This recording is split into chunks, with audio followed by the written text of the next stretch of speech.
Hello बच्चों, let us read the question.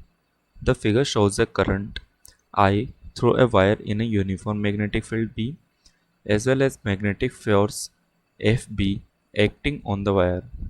The field is oriented so that the force is maximum. In what direction is the field?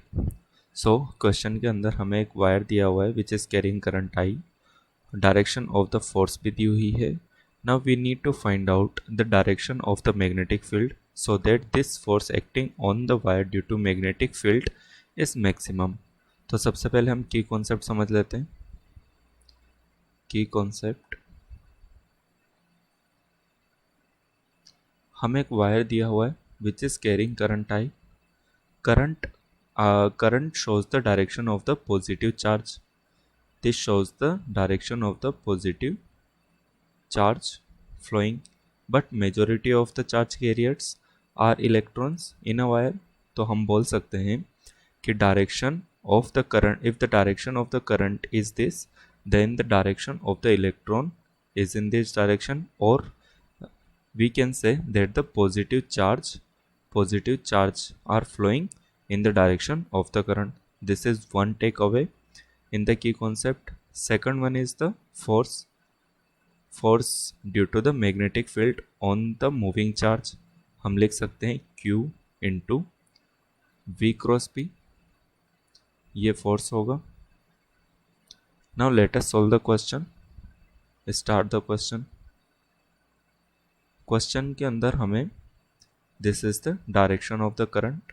Direction of the current क्या दी हुई है? That is in negative x direction. तो हम कह सकते हैं this is the direction of the positive charge. This is the direction of the positive charge. Let us suppose v is the velocity of the charge carriers, positive charge carriers, उनकी velocity v है. तो हम v का direction क्या लिख सकते हैं? v को हम लिख सकते हैं v minus I cap, because direction of the current is in negative x direction. तो इसे हम वेलोसिटी इस तरीके से लिख सकते हैं. Second one is the force होगा. फोर्स का डायरेक्शन क्या दिया हुआ है फिगर के अंदर?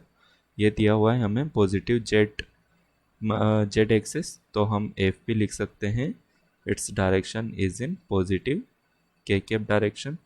Now let us use the formula of the force acting on the wire due to magnetic field. F P is equal to q v cross B. यहाँ पर हमें एफ पी का डायरेक्शन दिया हुआ है positive, k cap is equal to q positive है तो इससे हमें कोई फर्क पड़ेगा नहीं. now v का डायरेक्शन दिया हुआ है माइनस आई कैप क्रॉस.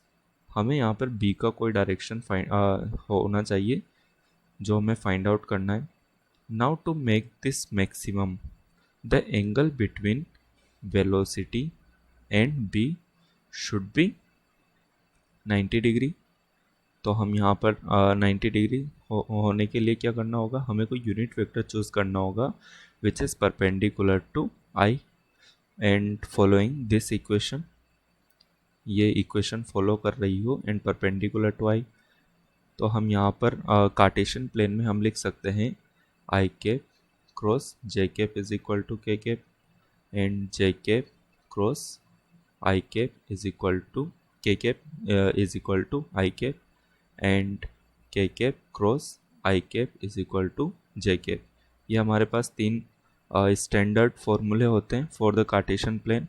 यहाँ पर हम यूज़ करने वाले दिस वन, इस फॉर्मूले को यूज़ करने वाले हैं. तो हम सबसे पहले देखेंगे यहाँ पर माइनस आई कैप दिया हुआ है. Let us put the minus before here.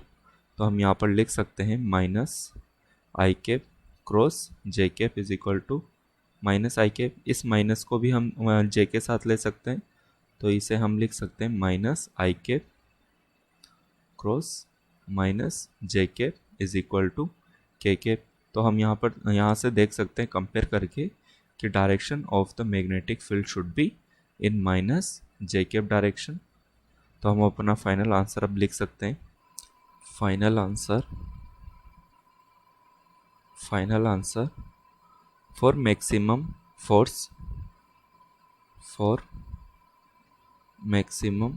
Magnetic force, direction of magnetic field should be negative, J cap. Thank you so much बच्चों, बेस्ट ऑफ लक।